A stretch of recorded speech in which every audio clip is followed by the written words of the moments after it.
சற்று முன் கிடைக்கப்பெற்ற மிக மிக முக்கியமான செய்தி ஒன்று வெளியாகியிருக்கு.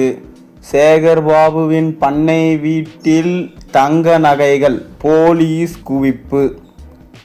திமுகவுடைய ஆட்சியில் அறநிலைத்துறை அமைச்சராக செயல்பட்டவர் சேகர் பாபு.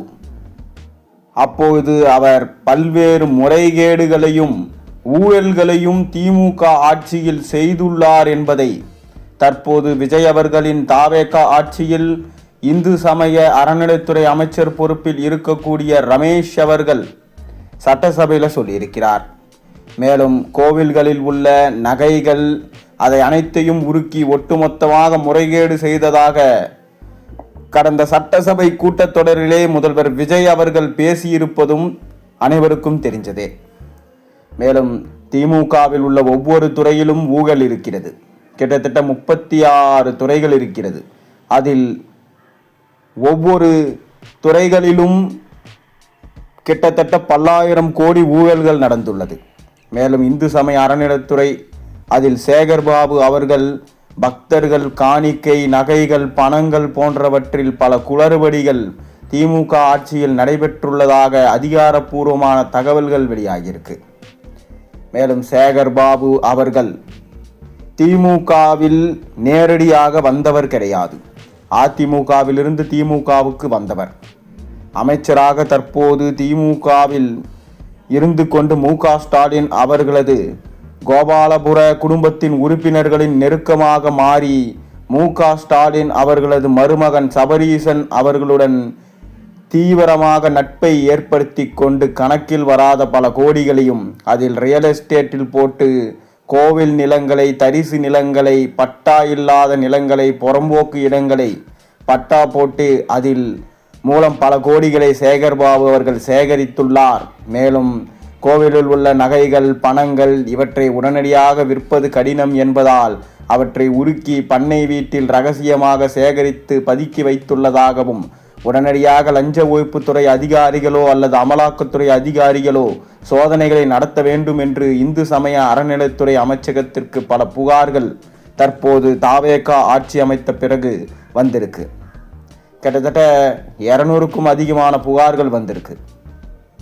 கடந்த அறநிலைத்துறை அமைச்சர் மீது ஆதாரத்துடன் இந்து சமய அறநிலைத்துறை அமைச்சர் ரமேஷ் அவர்கள் சட்டப்பேரவையில் பேசியிருக்கிறார். இதனால் கூண்டோடு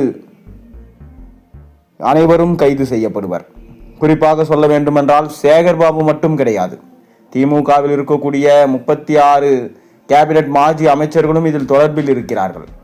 மேலும் சபரீசன் உதயநிதி என ஒட்டுமொத்தமாக இதில் சிக்குவார்கள். திமுகவின் கோபாலபுர இல்லமே சிக்கும் என்று செய்திகள் வெளியாகி இருக்கு. இதற்கு முன்னாள் இந்து சமய அறநிலைத்துறை அமைச்சராக இருந்த சேகர் பாபு அவர்கள் தன் மீது ஆதாரங்களுடன் குற்றச்சாட்டுகளை முன்வைத்தார். தன்னால் பதில் கூற முடியும், சட்டியில் இருந்தாலே அகப்பையில் வரும் என இல்லாதது பொல்லாததை வாய்க்கு வந்ததை பேசுவது நாகரிகம் அற்றது என முன்னாள் அமைச்சர் சேகர் பாபு அமைச்சர் ரமேஷை பார்த்து சரமாரியாக சட்டசபையில் கேள்விகளை எழுப்பியுள்ளார்.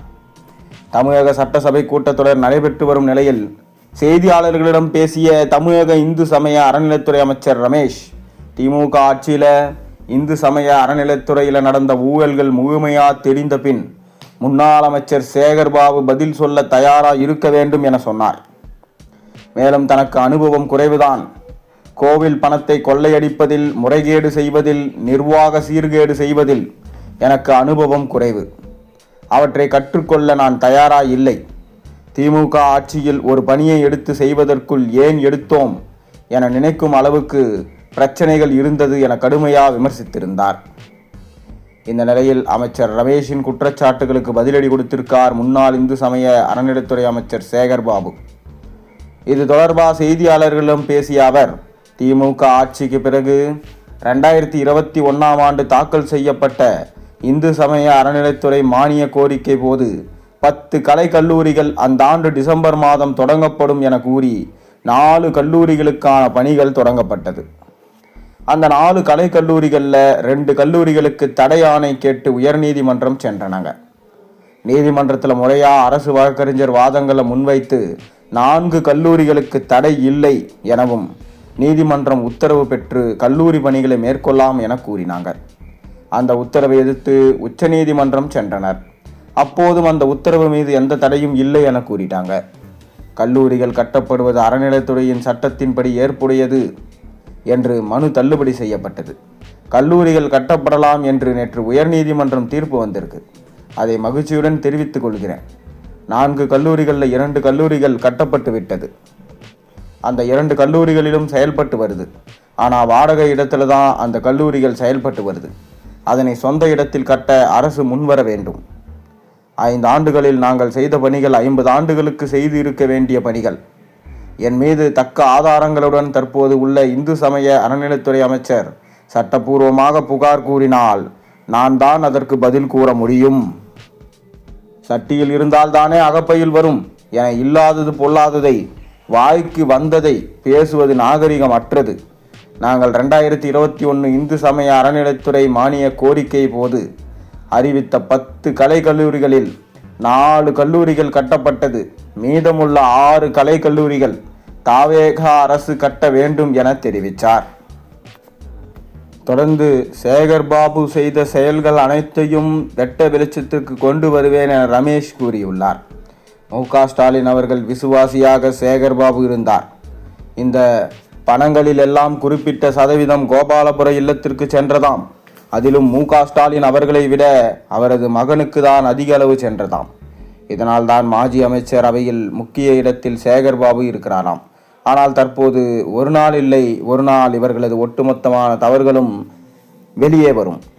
அதன் அடிப்படையில் தான் சேகர்பாபு அவர்கள் இளம் அமைச்சரான ரமேஷ் அவர்களுக்கு தாவேகாவில் பொறுப்புக்கு வந்த 3 வாரத்தில் அனைத்து உண்மைகளையும் கண்டறிந்து அதற்கான சட்ட நடவடிக்கைகளை மேற்கொள்வேன் என்றும் தற்போது லஞ்ச ஒழிப்புத்துறை அதிகாரிகளுக்கும் அமலாக்கத்துறை அதிகாரிகளுக்கும் தனக்கு வந்த கடிதங்களை அப்படியே புகாராக மாற்றி இவருக்கு அனுப்பி வச்சிருக்காராம்.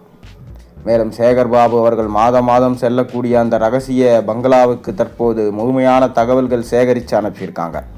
அந்த பங்களாவில் விசாரணை மற்றும் சோதனைகள், அங்கு இருக்கக்கூடியவர்கள் யார், அந்த நிலம் அந்த பங்களா யாருடைய பெயரில் இருக்கிறது என்பதை எல்லாம் சேகரித்தாலே அங்கு இருக்கக்கூடிய பொருட்களை மீட்டெடுக்கலாம்.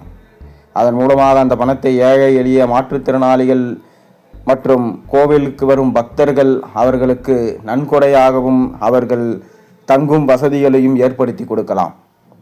ஆனால் திமுக இது மிக பெரும் நெருக்கடியை ஏற்படுத்தி உள்ளது. சேகர்பாபு அவர்களுக்கு திமுகவின் அனைத்து ரகசியங்களும் தெரியும். மீண்டும் திமுக மக்கள் மத்தியில் அவமானப்பட்டு கொண்டே இருந்தால் வரும் அரசியலில் திமுக இப்போது இருக்கக்கூடிய இடத்தை விட 3வது 4வது இடத்திற்கு செல்ல அதிக வாய்ப்புகள் இருக்கப்படுகிறது. இதனால் நடக்கப் போகும் உள்ளாட்சி தேர்தலிலும் சரி இடைத்தேர்தலிலும் திமுக வெற்றி வாய்ப்பை இயக்கும் தருணம் வந்துவிட்டது. நீங்கள் என்ன நினைக்கிறீங்க? உங்கள் கருத்துக்களை மறக்காமல் கீழே கமெண்ட் வாயிலாக தெரிவி.